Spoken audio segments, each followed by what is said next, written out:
Probably the most common biscuit joint that you're going to want to use is the corner joint. Two pieces coming together at 90 degrees. And the key is that they meet perfectly flush, so there's no offset that you've got to tangle with after assembly. So to get that accuracy, you simply want to use the machine the way it's designed. First, you want to mark the pieces for their outside faces. And using the base of the machine as the reference is the way I generally try to do it. It's a little more stable and a little more reliable. Of course, you need a flat bench, and you want to make sure there's no grit, no glue buildup, so that when you do use the bench, both parts are in the same plane. Sometimes if my bench is dirty, I'll take a nice clean piece of plywood and use that as a working surface. With the reference surface down against the bench so that both the base of the machine and the base of the part are tight to the workbench. Now, the side-to-side adjustment, I simply use the features of the base to center the cut. In this case, it's only one cut centered in the workpiece, so I don't need to mark that. I just center it by using, you see some pencil marks there that I've made for other pieces. In fact, it's pretty much there for this one. And that allows me to center it closely enough for what's needed here. The more relevant concern is making sure that nothing moves up and down while you're making that cut, because there is a little bit of latitude left to right. Okay, so getting my earmuffs on.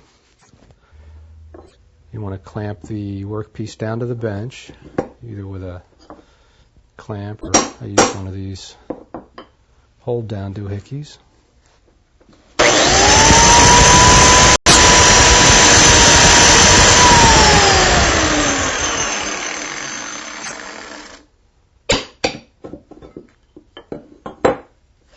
And you see that all the machines are designed so that the cut is in the center of a 3/4 inch piece of stock. So you're automatically just about centered when making that cut. Now the second cut, to complete the joint into the face of the mating part, lay the outside face down on the bench, clamp that down.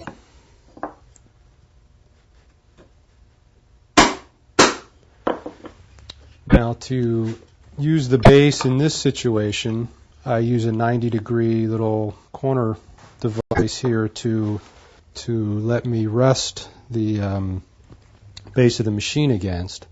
Lets me keep my hands out of the way, and clamping it down, I can press this tightly against the end of that. And again, centering this by eye on the workpiece, I can go ahead and simply make that cut.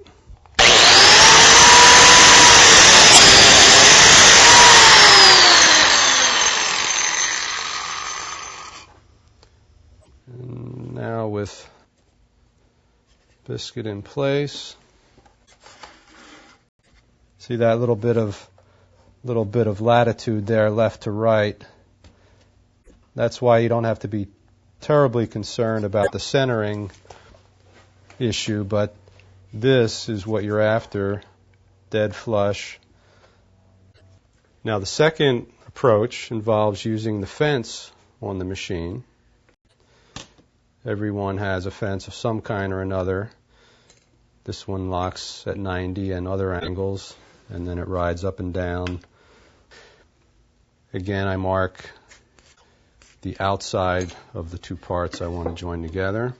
And so using the fence, particularly in this case, a 3/4 inch part, you can't allow the machine to sort of rest just about on the base. You need to jack this piece up by resting it on something else to ensure that the fence is truly engaged, flat, and that the base here is free and clear of the workbench below. So again, into the end of this first piece, I've centered the fence on my workpiece just by eye. It's very simple using the amount of overhang.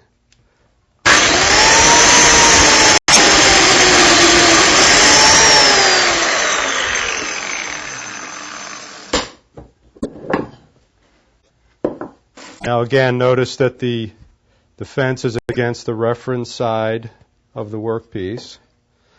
Now the second cut is a little trickier.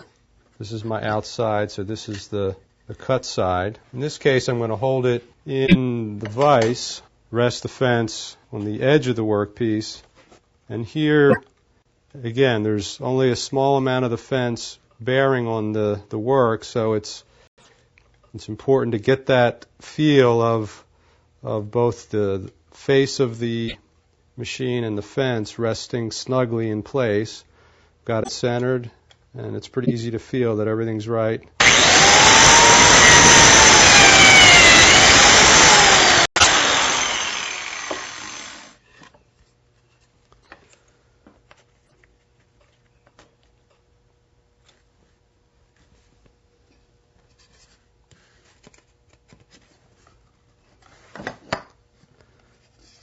In my experience, using the base of the machine as the reference, as I did in the first example, is better because there's less opportunity for something to go wrong, and that something is usually the fence, either the fence itself or the fact that when you make this cut, you have so little bearing surface, it's easy for that to go off just enough to make a difference, making this cut with the fence.